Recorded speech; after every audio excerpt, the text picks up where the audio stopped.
Hey guys, this is Roth, and I am here with the wonderful and beautiful Gale Anne Hurd, producer of The Walking Dead. Thank you very much. Among a million other things. My God, what a career.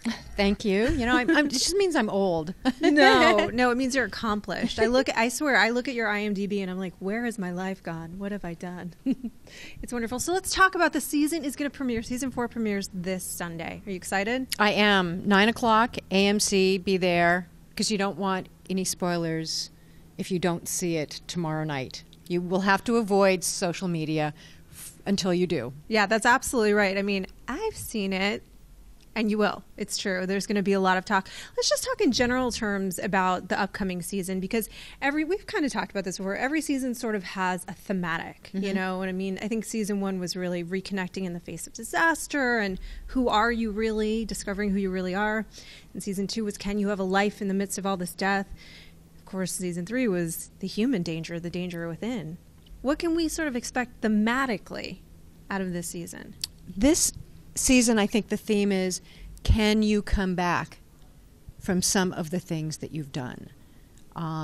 Once you've gone beyond those moral boundaries, can you be saved? Should you be saved? Is there a second chance? You know what's great? I love hearing that, because that's such a human question. I think we ask ourselves that as human beings, even leading very ordinary lives. But what ties in so beautifully into the show is that works for the governor. You know, we don't know, is there redemption there for him? And for Carl. Yes, and even for Rick, who was not going to win any Parent of the Year awards from last season.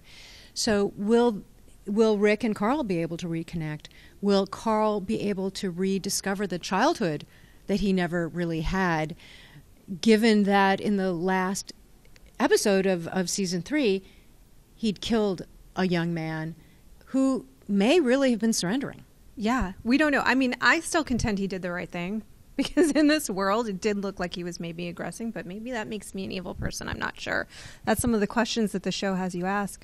You know, Rick also, Andrew Lincoln has talked about how Rick is going to be focusing more on parenting and pulling away a little bit about leadership this season. Can you talk a little bit about what new kind of leadership qualities may emerge in other characters? Well, you know, everyone in this world has to be a leader, because at times they're going to find themselves on their own. The most difficult thing, though, will be, how do you lead within a group, especially a group that was shooting at each other at the end of last season, you know, and they all almost have blood on their hands. So we'll find leadership abilities in some characters that from the first season you would never have imagined it, like the character of Carol. The character of Tyrese, who we'll come to know a great deal more this season, as well as Daryl and Sasha. Yeah, it's funny. Fans are going to be so excited about Tyrese, fans of the comic series. But Carol has already had kind of a tremendous evolution. If you think about it, where she started and where she is now, I mean, is that just going to keep going and going? Well, you know, Carol has probably, other than maybe Daryl, who doesn't talk about his background very much, except we got a few hints when he was with his brother Merle, we know what Carol's been through. And, you know, and she has been to a dark place. She was perhaps in denial of that for a long time, the way that abused people are. But now she's going to have an opportunity to reconnect and possibly even reconnect with younger folk after, of course, she lost Sophia. You know, well, there's going to be more children coming in, and Yes. I think that's going to be interesting for Carl, because they have been a little bit more sheltered in Woodbury. How's that going to kind of challenge him?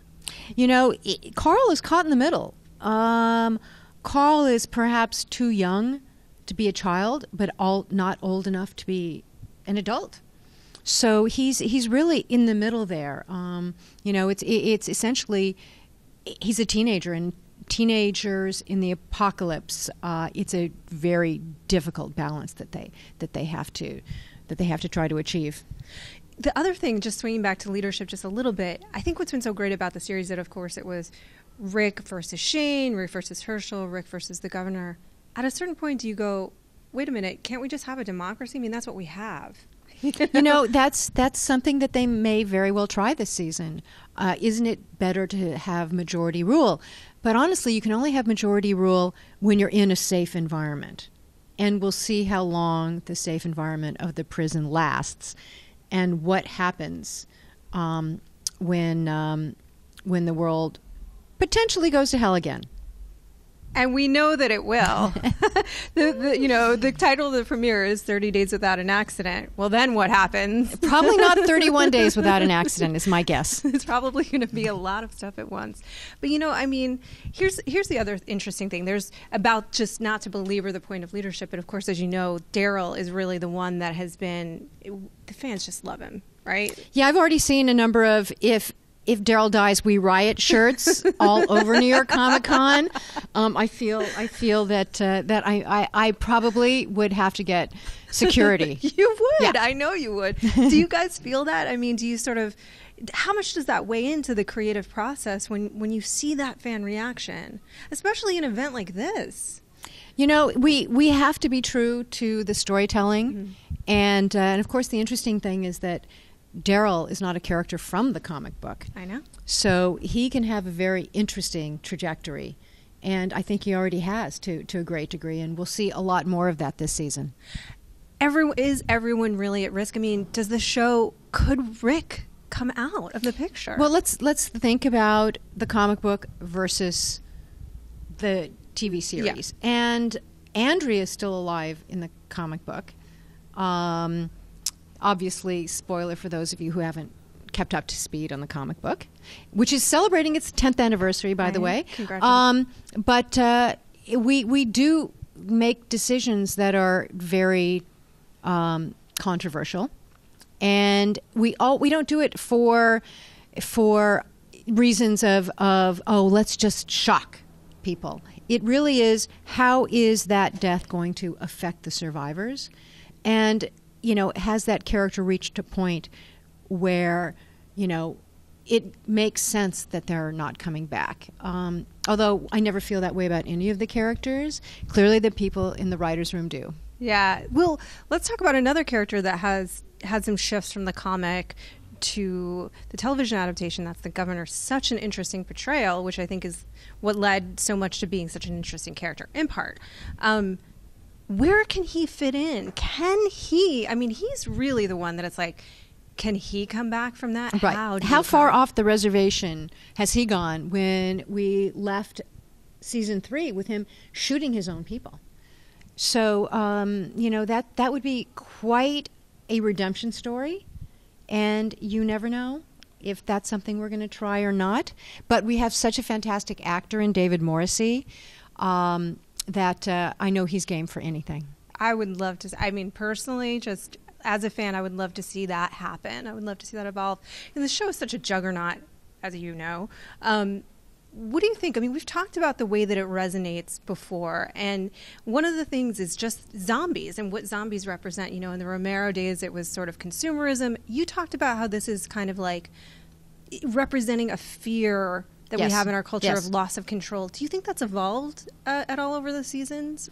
I think we have taken people, as we did the character of Rick last season, to Crazy Town.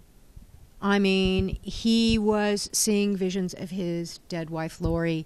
He was answering phones that could not possibly have been ringing and talking to people like Lori, who couldn't possibly be on the other end of the phone. And, we do push people as far as possible. And yet there is the possibility of hope for them to come back, for love to thrive among the ruins. And that, I think, is a comment about human nature, is that regardless of where we find ourselves, the positive attributes that we have, the need for community and connection, will always exist. Yeah, and you mentioned the idea of hope because I've been thinking about that. I remember in the teaser there was that little they heard on the radio that little bit of those who arrive survive, those who arrive survive, and it's so poetic. Is that the beacon of hope this season? Is that the idea, that carrot at the end of the string? Is there a safe place? Well, if you read the comic book, you find safe havens for a time. The farm was a safe haven for a time. But it wouldn't be The Walking Dead if it was always safe all the time. And boy, did the fans let us know that. But at the same time, you have to survive every day. The minute you let your guard down, then you truly are prey for other humans and obviously the dead. We're very excited about this. It's so funny that you mentioned this, fans. What is it like for you here? It's great. I'm not recognized because I'm not in front of the camera, but it's amazing to see the love that the fans have for the show and for the cast, and we all give it right back because we wouldn't be here. We would have, if we hadn't had the kind of response and love, we wouldn't be here. So there's not a day that goes by that we don't appreciate the fans that made sure that we had a 4th season and hopefully a 5th and many more to come. Well, you're very busy, as we know, but you also have at USA, there's a pilot order, Horizon. This sounds like it's Carrie Elwes is starring. Yes. It's kind of a period thriller. Can you talk about it a little bit? Sure. It's something very new for USA. It takes place in 1942. The world is at war, and we're with an FBI field office in Virginia, right outside of Washington, D.C. And a wonderful Irish actress, Ruth Bradley, plays the character of Lauren, who's a secretary whose husband, played by the amazing Taylor Handley, disappears in the Pacific. And she comes to realize that it may be connected to an alien spacecraft sighting locally. So this is a period genre show. It is period and genre, which there hasn't been a lot of, and I'd like to think that we are trailblazing something new for USA as well as for me. And is this production's complete? We are in post-production. I go back to Los Angeles, back to the editing room. Okay. I'm very excited to see some of that. And I'd like to say that the show is written by a fantastic woman, Bridget Tyler, and directed by Yves Simoneau, who directed the pilots for V as well as the 4400. Oh, okay, great. Yeah, so he knows his sci-fi. So, all right, you also have, of course, the companion series. Are you excited about that? I am. We're at very early stages. We've been so busy with this season, we really haven't been able to put a lot of our effort into that. But this season wraps up right before Thanksgiving, and then we'll start thinking about that full time. Great. Well, we are looking forward to, thank you so much. We're looking forward to season 4. We're looking forward to seeing Horizon, and we're looking forward to the spin-off companion series when we see that. What's more to come in this world? Thank you so much for joining us today. Well, thank you, and I'm really excited about the panel. Yeah, we are too. The panel happens tonight. I'm going to be there. It's brace yourself. We have a lot of fun stuff for the fans.